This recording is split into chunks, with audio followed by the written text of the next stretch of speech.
retour sur le plateau de TV Finance. Merci beaucoup si vous nous rejoignez à l'instant et merci beaucoup pour votre fidélité. Désormais, il est l'heure de recevoir sur le plateau de TV Finance Monsieur Gérard Rampeau. Bonjour Gérard. Bonjour Louis-Antoine. Bonjour, merci Gérard d'avoir accepté notre invitation. Je rappelle que vous êtes conférencier et auteur de la comédie de la notation aux éditions EMS Éditions.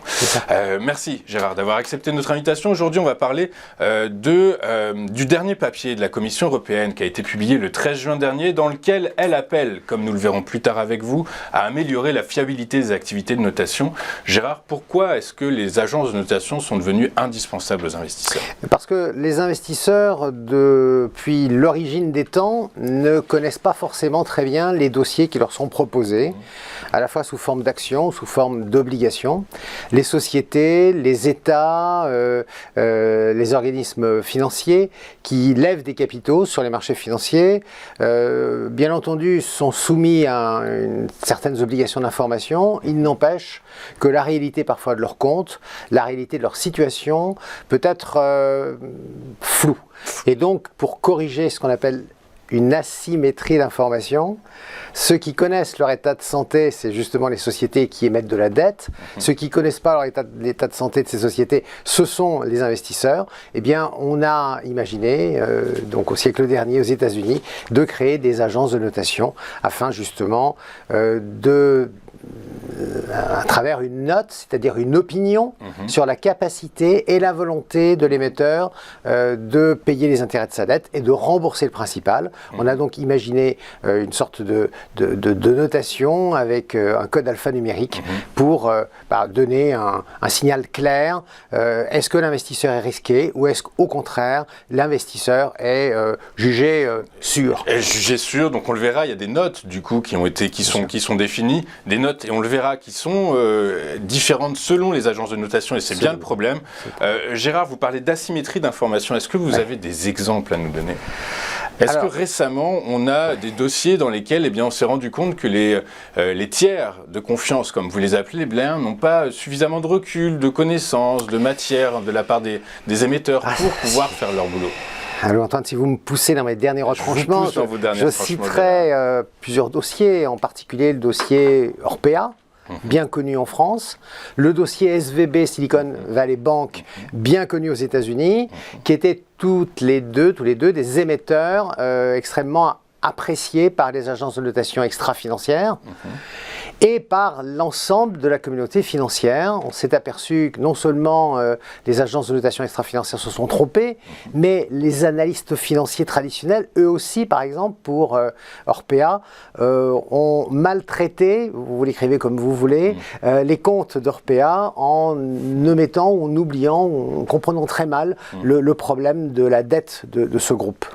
Donc finalement, les investisseurs ont été trompés, ils n'ont pas eu l'information qualitative qu'il leur fallait et ils ont pu prendre des décisions qui ont lésé les investisseurs qui leur faisaient confiance. Donc on comprend que l'idée derrière ce texte de la Commission européenne, c'est de corriger cette asymétrie d'information. Comment, du coup, qu'est-ce qu'elle préconise? Que préconise la Commission européenne? Alors la Commission européenne, elle est extrêmement dure dans les termes qu'elle emploie. Elle dit que la notation extra-financière, aujourd'hui, les investisseurs n'y croient plus, ne lui font plus confiance. Elle rajoute que les émetteurs de dette, les entreprises par exemple, elles non plus ne sont pas satisfaites de leur notation. Elles estiment que leurs efforts en matière d'adaptation à la transition climatique, transition énergétique, ne sont pas reconnus. Donc on a une sorte de crise de croissance et ce que met en cause ce document de la Commission européenne, qui est soumis à discussion pendant quelques semaines, c'est deux problèmes liés à cette notation extra-financière. Le premier, c'est celui de la transparence, il faut qu'on insiste un peu là-dessus, et le deuxième, c'est celui des conflits d'intérêts. Alors c'est quoi le problème de la transparence chez les agences de notation extra-financières? Le premier problème, vous l'avez cité, c'est celui des notes. Un AAA chez quelqu'un, chez une agence de notation extra-financière, ne correspond absolument pas à un AAA chez une autre. Tout simplement parce que elles n'ont pas les mêmes méthodologies, elles ne partagent pas le même vocabulaire. ESG, ça signifie environnement, social ou sociétal, et la gouvernance. Mais tout le monde donne pas une même définition pour chacun de ces termes. Ce qui veut dire que dans les systèmes de pondération, les niveaux de pondération ne sont pas les mêmes en fonction des critères. C'est ça. On peut considérer qu'il y a un tiers pour le S et le G, ou un pourcentage extrêmement différent. Ce qui fait que vous avez aujourd'hui un secteur comme le pétrole et le gaz qui est exclu par un certain nombre d'agences de notation extra-financière de leur notation parce qu'ils ne veulent pas voir figurer les valeurs constituant ce secteur dans les portefeuilles. Puis vous en avez d'autres fournisseurs de notation extra-financière qui notent certains AAA. Donc vous voyez, c'est une sorte de grand écart entre les différentes agences de notation et leur notation. En réalité, c'est le Far West. Il n'y a pas de règles aujourd'hui, ou pas suffisamment, et on ne peut plus vraiment avoir confiance dans les méthodes. Et donc il était temps qu'un gendarme soit convoqué au milieu de ce Far West pour remettre un peu d'ordre. Et ce gendarme, ça va être l'ESMA. L'ESMA, ok. Donc là, on a parlé de la transparence, l'amélioration de la transparence, on imagine Donc vous allez nous parler de l'ESMA et de ce gendarme. Hein. Ouais. Vous parlez aussi de conflit d'intérêts. Oui. Pourquoi? Alors ça, c'est croquignolesque. Vous notez avec une note ESG et votre méthode propre tel ou tel émetteur, et si vous le notez mal, vous avez une filiale qui prend contact avec cet émetteur, c'est pas interdit aujourd'hui, et qui lui propose de l'aider, ses conseils, pour améliorer sa notation. Voilà un conflit d'intérêts. Dans toutes les agences, enfin les principales, on en connaît 3, je veux dire, les 3 selon vous ont ce modèle opérationnel avec leur... Louis-Antoine, les 3 principales agences de notation financière que vous connaissez ne sont pas forcément celles qui dominent le marché de la notation extra-financière. Elles sont présentes, il y en a des plus importantes comme MSCI, Morgan Stanley Capital International, Bloomberg et puis un certain nombre d'autres. Donc elles ne proposent pas toutes l'ensemble de ces services, mais comme rien ne l'interdit, c'est ça, c'est pas encadré, c'est le Far West, comme vous dites. En fait. C'est le Far West. En réalité, on a fait sur ce marché quelque chose, on a mis la charrue avant les bœufs, c'est-à-dire qu'on a commencé à noter, qu'on a fourni des informations extra-financières avant qu'il y ait des règles. Donc forcément, c'est quelque chose... Mais chacun en a fait ce qu'il voulait, en fait, en réalité. C'est ça, chacun a sa méthodologie, ses notes, donc, et ses sources d'informations qui ne sont pas forcément très bien connues. Ça, c'est un vrai problème. Alors, vous êtes passé chez nous il y a plusieurs mois, ce sujet-là avait été déjà vu. Vous nous expliquiez que justement, un des problèmes était que l'information était sélective, en fait. L'information communiquée était sélective. Est-ce que ce système peut changer? Est-ce que c'est l'idée est-ce que l'idée sous-jacente, c'est qu'effectivement l'information soit de meilleure qualité, plus encadrée peut-être, et surtout que l'on définisse une méthodologie propre au secteur où chacun va garder sa méthodologie, sa tambouille interne, mais par contre, elle sera connue. C'est ça la transparence. L'idée pour le moment développée, je pense qu'on ira jusqu'au bout, par la Commission européenne, c'est que chaque agence garde sa propre méthodologie, mais qu'elle s'oblige à communiquer de manière plus précise. Alors sur les notes, on vient de l'évoquer, sur la méthodologie, qu'est-ce qu'on fait? Est-ce qu'on pratique l'exclusion ou la pratique du meilleur de la classe ou de meilleur de l'univers d'investissement? C'est pas tout à fait la même chose. Comment on définit le meilleur de la classe et le moins bon? Alors ça, là encore, la Commission va souhaiter que les principales hypothèses soient rendues publiques par chaque agence de notation et en particulier que chaque agence de notation explique où elle va puiser ses sources. Vous avez 3 grandes catégories de sources d'information. Vous avez ce que vous trouvez finalement sur Internet et sur les sites. C'est public, mais cela dit, la qualité est assez médiocre. Vous avez quelque chose de plus qualitatif, c'est-à-dire l'information que vous donne l'entité qui est notée. Alors simplement, la difficulté à ce niveau-là, c'est que personne ne vérifie. C'est du déclaratif. Elle dit ce qu'elle veut. Et l'entité dit ce qu'elle veut. Et donc, vous avez une troisième forme il faut retraiter ces informations. Et d'ailleurs, c'est les régulateurs, l'AMF en France, par exemple, l'autorité des marchés financiers, demandent aux sociétés de gestion qui proposent des fonds ESG de retraiter l'information qu'il aurait donnée, d'essayer de la vérifier. C'est du temps. C'est beaucoup de temps, c'est coûteux.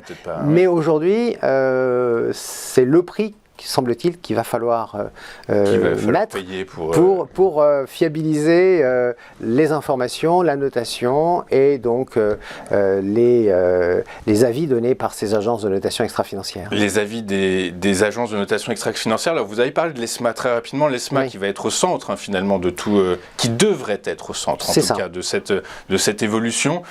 Vous dites que il va falloir s'appuyer sur la qualité des méthodologies de chacun pour définir un petit peu lequel, pour qu'on puisse comprendre un petit peu le meilleur tiers de confiance. Exactement. Du coup, ça veut dire quoi? Ça veut dire que l'ESMA va retracer l'historique de toutes les notations pour en faire une synthèse et définir... C'est exactement cela. C'est ce qu'elle fait déjà pour les agences de notation financières traditionnelles.